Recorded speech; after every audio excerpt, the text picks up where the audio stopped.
بسم اللہ الرحمن الرحیم ویورز، آپ ایم ٹو ایم دیکھ رہے ہیں جمہور کی آواز۔ احتجاج ہو رہا ہے 24 کو، اور پھر بشریٰ بی بی کا ایک بیان بھی آ گیا، پھر سعودی عرب کی شریعت پہ بھی سوالات اٹھا دیے۔ ان تمام ایشوز کے اوپر بات کریں گے۔ سینئر صحافی راشد حبیب صاحب ہمارے ساتھ موجود ہیں، سپریم کورٹ کور کرتے ہیں، ملکی حالات پر بھی گہری نظر ہے۔ بہت شکریہ راشد صاحب۔ کیا کہیں گے؟ ایک تو یہ تازہ ترین جو ایک بیان آیا، پہلے وہ محترمہ کہتی تھی میں سیاست میں نہیں آؤں گی، اب کھل کھلا کے سیاست میں آ گئی، اور بیان بھی ایسا دے دیا کہ پاک سعودی تعلقات خراب ہو سکتے ہیں۔ جی بہت شکریہ۔ اچھا، جو بیان کا تعلق ہے وہ اور سیاست میں آنے کی بات ہے، تو سیاست میں تو محترمہ شروع سے ہی تھیں۔ مطلب عمران خان کے ساتھ اس انداز میں شادی کرنے کا اور کیا مقصد تھا کہ سیاست ہی کرنی تھی؟ ورنہ تو وہ گھریلو خاتون تو وہ پہلے بھی تھی، وہ رہتی مانیکا صاحب کے ساتھ۔ تو یہ تو سیاسی بیان ہی تھے کہ میں گھریلو خاتون ہوں، میں نہیں آؤں گی، اور پھر اب جیل سے باہر آنے کے بعد سیاست میں آ گئی، اور سیاست میں آتے ہی جو انہوں نے کام کیا ہے وہ انہوں نے پہلے اپنی حکومت میں بھی کیا تھا۔ آپ کو یاد ہوگا کہ جب عمران خان صاحب امریکہ گئے تو عمران خان صاحب کی بیانات اور اداؤں سے ناراض ہو کے سعودیہ نے اپنا انہیں دیا گیا پلین واپس منگوا لیا تھا۔ جی بالکل ایسے ہی۔ اور اس کے بعد جو ان کے مخالفین ہیں اور دیگر پاکستانی ہیں، انہوں نے اس کو سخت ناپسند بھی کیا تھا، اور یہ کہا تھا کہ سعودیہ کے ساتھ ہمارے صرف دیرینہ تعلقات ہی نہیں ہیں، ایک تقدس کا رشتہ بھی ہے، اور ان کو ناراض کرنا جو ہے وہ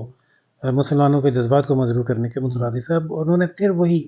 مذہب کارڈ کھیلنے کی کوشش کی ہے، اور پتہ نہیں کہ وہ سعودیہ کو ناراض کر کے امریکہ کو خوش کرنا چاہ رہی ہیں یا اسرائیل کو خوش کرنا چاہ رہی ہیں،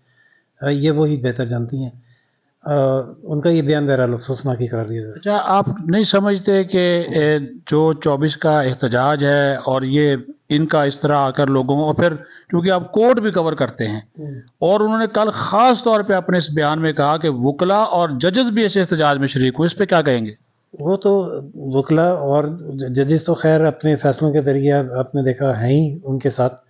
وکلا بھی شامل ہو سکتے ہیں، بہت بڑی سپورٹ ہے۔ لیکن جو نئی صورتحال ہے نا، جس میں وہ ایک ڈائیلاگ والا سلسلہ چل پڑا ہے، وہ ڈائیلاگ ہونے یا نہیں ہونے، لیکن پی ٹی آئی کے سپورٹر جو ہیں وہ ایک مخمصے کا شکار ہو گئے ہیں کہ پتہ نہیں 24 کو احتجاج ہونا ہے یا نہیں ہونا ہے، یا سمبولک ہونا ہے، ہم گھروں سے نکلیں یا نہ نکلیں، کیونکہ دوسری طرف سے حکومت نے بھی بڑا سخت، آپ نے دیکھا ایک نوٹیفیکیشن جاری کیا ہے کہ جو سرکاری ملازمین یا سرکاری مشینری استعمال ہوگی اس کے خلاف بھی قانون کے مطابق ایکشن ہوگا۔ تو 24 کو کوئی بہت بھرپور احتجاج ہوتا ہوا نظر نہیں آ رہا مجھے۔ اچھا راشد صاحب، آپ بھی اسی شہر کے رہتے ہیں، پنڈی میں آنا جانا آپ کا بھی ہمارا بھی، آئے روز احتجاج ہوتا ہے، روڈز بند ہو جاتے ہیں، آپ کو بھی مشکلات ہوتی ہیں، بچوں کو بھی ہوتی ہیں، تاجروں کو بھی ہوتی ہے۔ کل انہوں نے درخواست بھی کی اسلام آباد ہائی کورٹ میں، ایک آرڈر بھی آ گیا، پھر بھی آپ سمجھتے ہیں کہ اس آرڈر کے باوجود بھی احتجاج ہوگا؟ احتجاج تو وہ کریں گے، آئیں گے۔ کورٹ نے بھی حکم دیا ہے کہ قانون کے مطابق ان کو ٹریٹ کیا جائے اور قانون کے خلاف احتجاج کرنے کی اجازت نہ دی جائے، لیکن اپوزیشن کا کام ہوتا ہے کہ اپنا احتجاج وہ کسی بھی طریقے سے ریکارڈ کرائے جہاں تک بھی ممکن ہو سکے، اور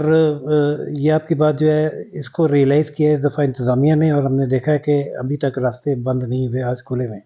لیکن اگر بہت زیادہ ایگریشن اگر دیکھا تو مجبوراً حکومت کو راستے بند کرنے بھی پڑیں گے، اور جہاں تک جیسا کہ اسد کیسر صاحب نے اپنے ایک بیان میں کہا کہ جہاں بھی جگہ ملی وہاں بیٹھ کے وہ اپنا احتجاج ریکارڈ کروائیں گے، لیکن بیچ چوک تک پہنچنا اور دھرنا دینا ممکن نہیں ہوگا۔ اچھا یہ فرمائیے گا کہ دو وہ مطالبات مین رکھ رہے ہیں کہ ایک تو بانی پی ٹی آئی کو فوراً رہا کریں، دوسرا وہ کہہ رہے ہیں ہمارا مینڈیٹ واپس کریں، اس کا مطلب ہے اس حکومت کو فارغ کر دیں اور بانی پی ٹی آئی کو جیل سے نکال دیں۔ مقدمات وہ تو حکومت نے نہیں کرنا، وہ تو کورٹس نے کرنا، تو ان دو مطالبات پہ یہ تو پھر نہ بات ماننے والی بات ہوئی نا؟ بالکل ایسے ہی ہے، بات نہ ماننے والی بات ہوئی، لیکن میں ایک دیکھ رہا تھا، ہمارے بڑے سینئر کولیگ ہیں سہیل وڑائی صاحب، ان کی رائے یہ ہے، اور مجھے تھوڑی بہتر بھی لگی، کہ شاید اس حوالے سے مذاکرات ہو رہے ہیں کہ خان صاحب کو اس شرط پہ باہر لایا جائے کہ پھر وہ 2 سال آرام سے بیٹھیں اور حکومت کو تنگ نہ کریں، اس کے بعد وہ پھر